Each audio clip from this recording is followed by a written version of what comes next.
Kalau nate maca teng Fathul Bari niku penjelasannya seperti ini. Sudah menjadi sunnahnya Allah. Itu kalau kebenaran itu mesti populer. Nggih, kalau kebenaran itu populer. Dan sebagian kepopuleran kebenaran itu diucapkan orang-orang yang tidak benar.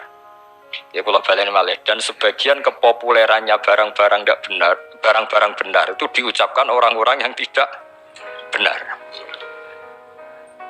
Saniki misalnya Nabi Muhammad ape lahir. Iku pertama sing gosipno niku pendeta Rohibu Bukhairah. Kita mulai kecil diajarin ketika Rasulullah umur 12 tahun, Abu Thalib badhe teng Syam, dicegat teng Syam teng Syria cara saniki dicegat Rohibu Bukhairah. Niku masyhur. Nggih jarene Rohibu Bukhairah, iki sapa? Iki anakku jar. Terus takoki, nah niki sinten? Iki anakku, sampai 3 kali. Ketika ada indikasi orang itu gak percaya, Abu Thalib sesuk marah. Memangnya salahnya apa kalau anak saya? Niku masyhur jadi. Terus jarine pendeta Bukhairah itu, semua alamat Nabi itu ada semua, kecuali anak ini anak kamu ya. Itu yang rusak dadi rasido dadi Nabi ya. Karena di Syria itu ada pohon nubuah. Itu khas. Pohon itu akan mereaksi siapa saja yang calon nabi.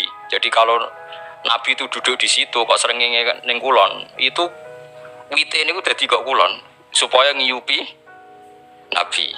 Nah misalnya sering kok lor ya wite dadi ning lor. Pokoknya mesti ngiyupi niku. Nah sing nggo kowe orang reaksi ya. Itu khas napa? Khas. Tudzilluhul ghamamah tuti'uhus sahaib. Nah ini ada cerita Burdah tentang tiban. Makanya terus takok afi ainaihi khumratun istidharon lil alamatil khafiyah. Nah sampeyan mau coba berjanji itu. Mripate didelok terus ada alamat khas.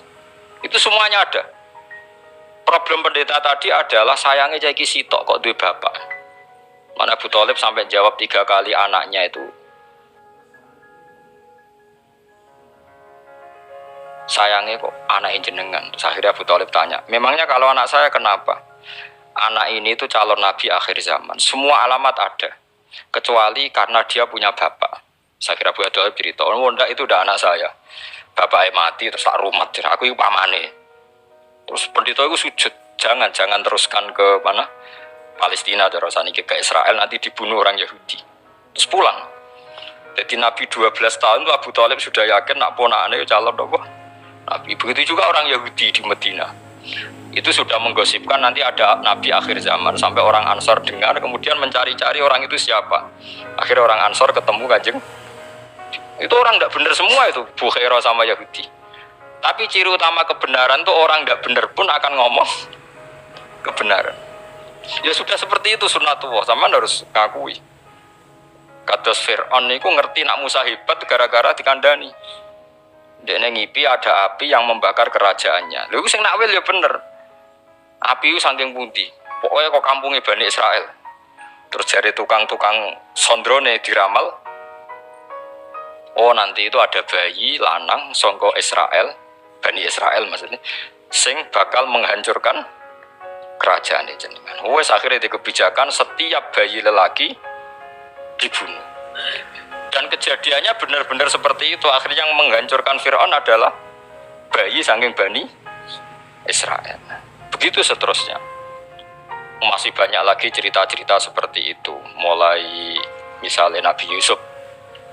Nabi Yusuf niku rajane ngipi. Ngipine asline ya lucu, cara mbok tebak dadi nomor ngipi. Nah, cara sampean tebak pitu kan pitu berarti ndas. Pitune berarti buntut wae repot.